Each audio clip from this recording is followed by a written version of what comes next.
Team India మాజీ opener Shikhar Dhawan తన జ్ఞాపకాలతో ఓ book రాశాడు. ఇందులో తన జీవిత ప్రయాణంతో పాటు లవ్ అఫైర్స్, స్నేహాల గురించి, మైదానం లోపల బయట తన చుట్టూ ఉన్న వివాదాల గురించి ప్రస్తావించాడు. 2006 ఆస్ట్రేలియా పర్యటనలో ఓ అమ్మాయితో రిలేషన్ కారణంగా టీమిండియా తరపున తన అరంగేట్రం ఆలస్యమైందని అభిప్రాయపడ్డాడు. 2006లో భారత్ ఏ తరపున ఆస్ట్రేలియా పర్యటనకు వెళ్లాను. ఆ సమయంలో భారత్ ఏ టీం ఆటగాళ్లకు రూమ్ షేరింగ్ ఉండేది. నాకు, రోహిత్ శర్మకు ఒకే గది కేటాయించారు. అయితే నేను ఒక అమ్మాయిని చూసిన వెంటనే ఆమె ప్రేమలో పడిపోయాను. ఆమె చాలా అందంగా ఉండేది. నా కోసమే పుట్టిందని అనిపించేది. ఆమెను పెళ్లి కూడా చేసుకోవాలనుకున్నాను. ఆ పర్యటనలో ప్రాక్టీస్ మ్యాచ్లో నేను హాఫ్ సెంచరీ చేశాను. నా ప్రదర్శన బాగుంది.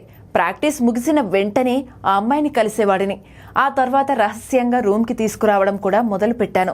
రోహిత్, నేను ఒకే రూమ్ కావడంతో అతను చాలా ఇబ్బంది పడ్డాడు. అయితే ఓ రోజు సాయంత్రం నేను ఆ అమ్మాయితో కలిసి డిన్నర్కు వెళ్ళాను. ఈ విషయం మా జట్టు మొత్తం తెలిసిపోయింది.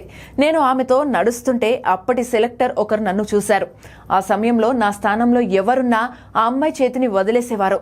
అయితే నాకు మాత్రం నేనేం తప్పు చేయడం లేదనిపించింది. నేను అలాగే చేతిని వదలకుండా గట్టిగా పట్టుకున్నా. దాంతో ఆ సెలెక్టర్ ఆగ్రహానికి గురయ్యాడు. ఛాన్స్ దొరికితే నన్ను జట్టులో నుంచి తీసేస్తారనే విషయం అర్థమైంది. మెరుగైన ప్రదర్శన చేయాలని గట్టిగా అనుకున్నా. కానీ నేను ఆశించిన రీతిలో ఆడలేకపోయాను. మ్యాచ్కు నా ప్రదర్శన దిగజారిపోయింది. దాంతో టీమిండియాలోకి ఎంట్రీ ఇవ్వడం ఆలస్యమైంది అని శిఖర్ ధవన్ తన బుక్లో పేర్కొన్నాడు.